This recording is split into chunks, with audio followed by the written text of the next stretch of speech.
I'm building a pirate ship.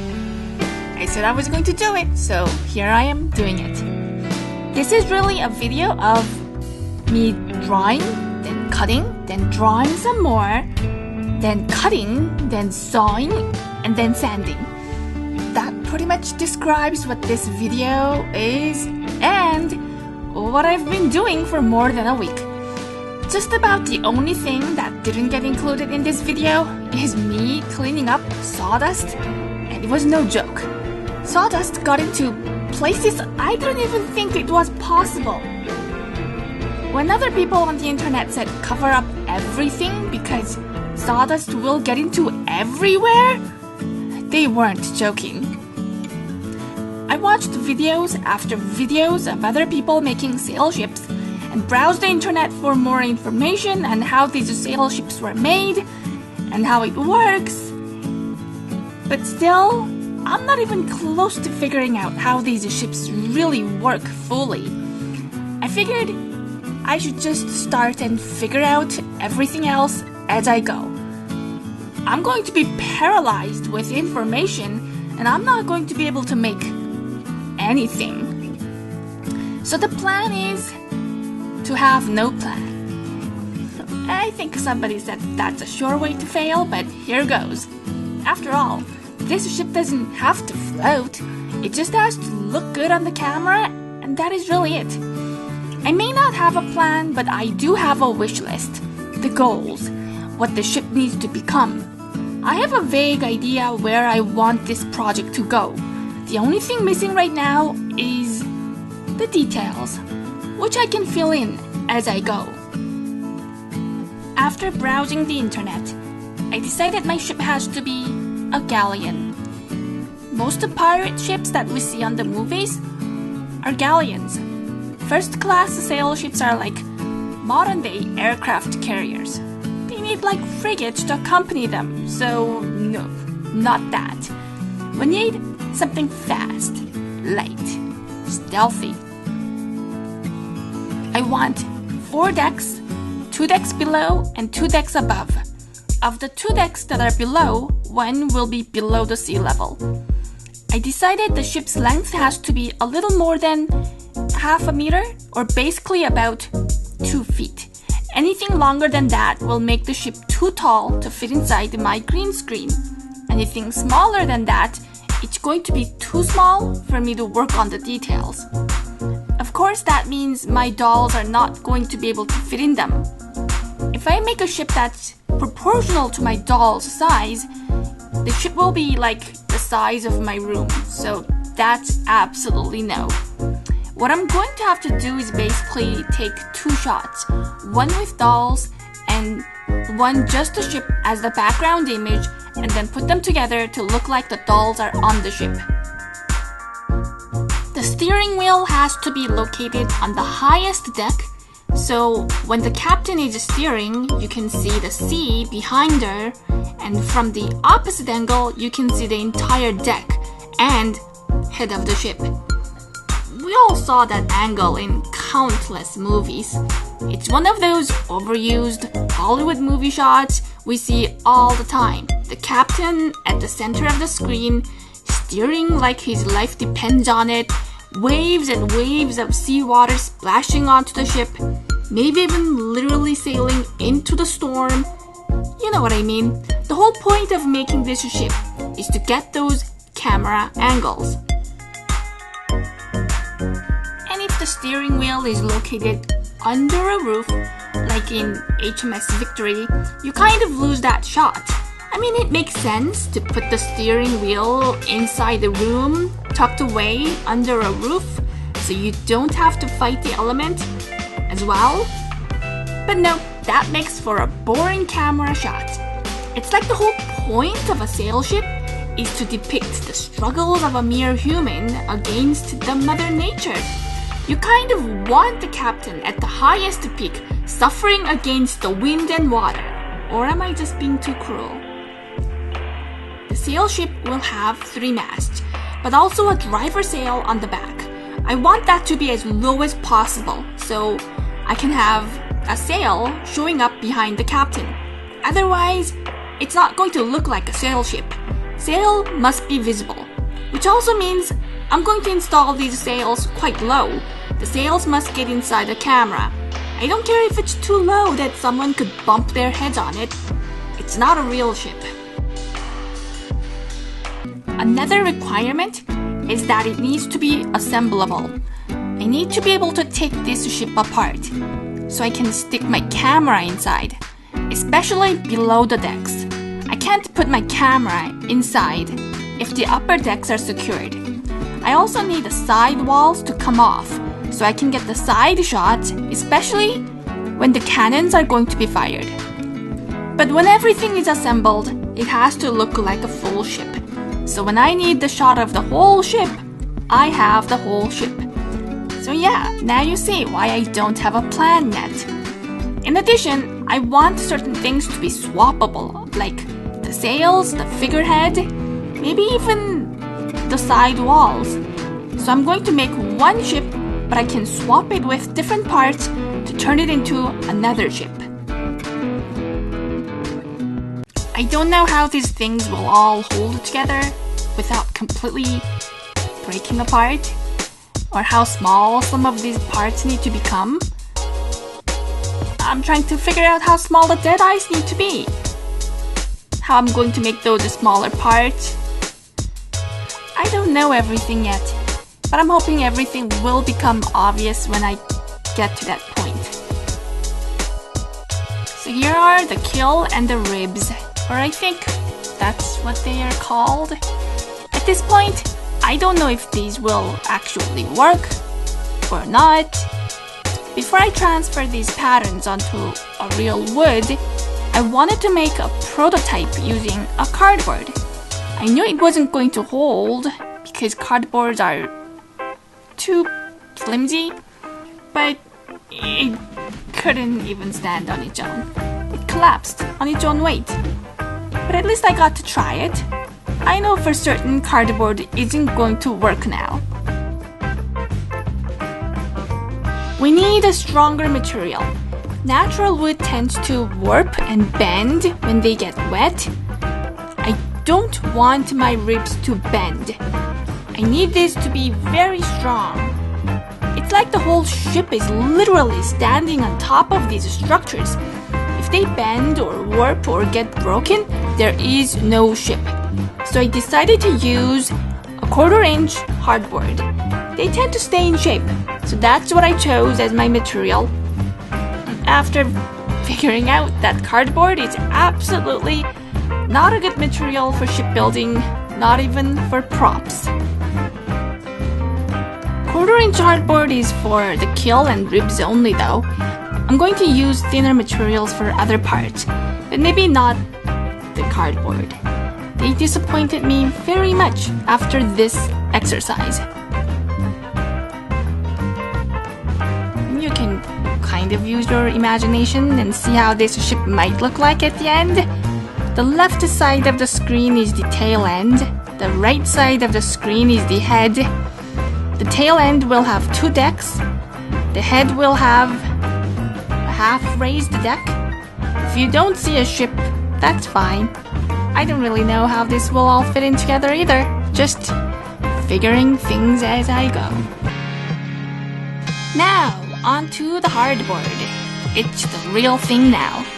To save as much wood as possible, I stacked those ribs on top of each other.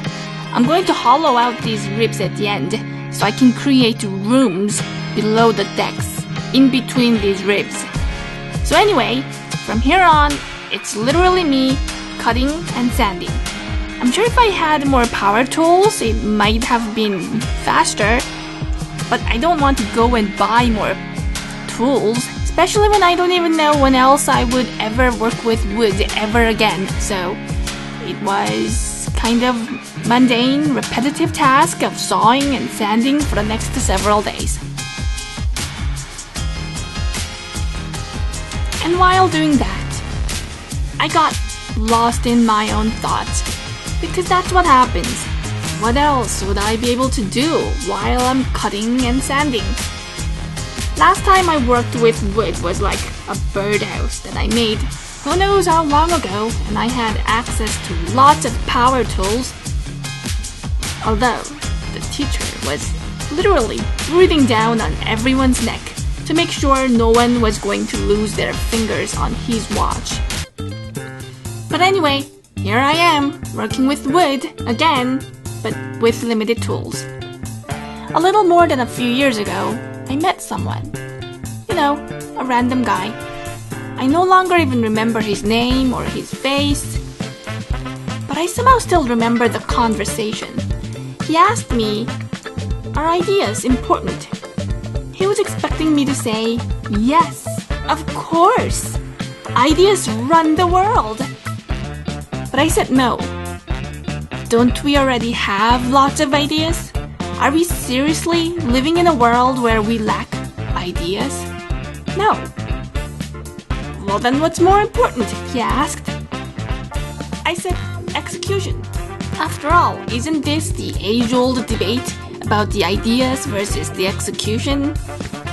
It doesn't matter how good an idea is if you never execute them or execute them badly. Doing is more important than thinking. And then he looked at me like I was the silliest person he's ever seen. And he said, "We don't have to worry about that because he knows all these great people in another country who's going to figure out how to do it. All we have to do is give them ideas." And then I kind of got speechless. I had no answers for him. We talked for like a half an hour or more, but the conversation got stuck with me, even after all these years. Where do I even begin to take apart that debate? Why did his answer make me so upset? And why didn't I have a punchline to get back at him? Something felt deeply wrong. And I still don't have an answer if I ever get into that debate ever again. It was like I'm stuck inside some kind of a dystopian young adult novels. The people of thinkers and the people of doers. Isn't this the kind of perfect premise for dystopian novels? I am the people of the thinkers who are forbidden from doing, and somehow out there is a country full of people of doers who are forbidden from thinking. Something's so wrong with this. But this is the best way, they say. The most efficient way. We have not only taken the concept of division of labor from a factory within a city to now across the entire world. Division of labor across the nations. Thinking is, after all, a better way of life, they say. And yeah, I couldn't agree with that statement more right now. I feel like my hand will fall off trying to cut these pieces. But to say that my sole existence is to come up with new ideas. Someone else will figure out the hows. But is this really the best way for a civilization to exist? 1,000 years from now, wouldn't that create an entire race of people who no longer know how to use their hands? And then, is this the inherent bias stuck in our society? We say things like, use your head, or think on your feet. But I haven't heard anyone say, think with your hands. Is thinking with your hands really such a bad thing?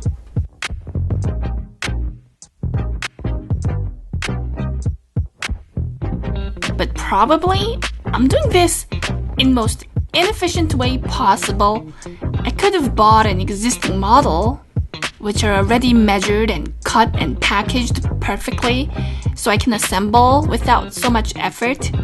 I could have used better power tools, but that will cost me more. I could have used computer-assisted laser cutting machines, which would have cut all of these way more precisely and way faster. Or I could have drawn this up in 3D software and simply printed everything using a 3D printer, which I don't have. But I can probably find a shop that can do that for a cost. So, what's my point? I should think more? There aren't enough thinking in this world? That's the problem?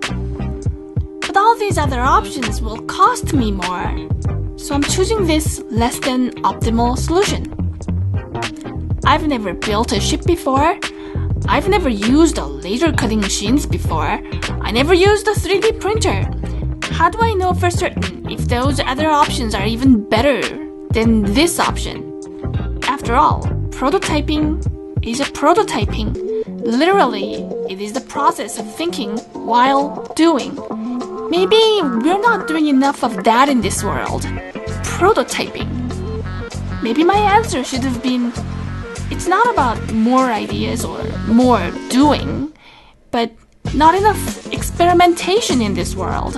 How do you know if your ideas are good if you never prototype?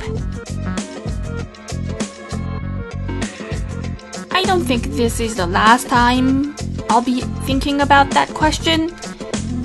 Are ideas important? Of course. But what is the question really asking? Are all ideas important? Should ideas be valued more than doing? Where do ideas even come from if you never do them? Do prototyping by hand even matter in this world of computer simulated world? Do dolls even matter in a world where everything went to 3D? Is there anything in this world that are even worth discovering by hands anymore? Or is anything that's worth discovering at this point are so nanoscale or so macro scale that human scale no longer matters? Where did my obsessive thoughts of building a sail ship come from anyway? I could have built other things, but why this? I don't know. You know, during the time of sail ships, the world was still an infinite mystery. There are places to discover, people you've never met, food you never tried, music you never heard. But now we're living in a world where just about every town and every city feels like a replication of another city. The world starts to look more or less the same. The great world conquest is done. Now what? Do we really want to live in a world where how many billions of people pretty much do similar things? Are new ideas even possible in such world? I was originally going to finish this video by gluing all these ribs, but I decided against it. I think I want to hold off on gluing things until I have the floors, just to make sure. Gluing is so permanent. So this is where I'm going to finish this video. You can kind of see the base of the ship here. We will pick up this work in the next video by working on the floors.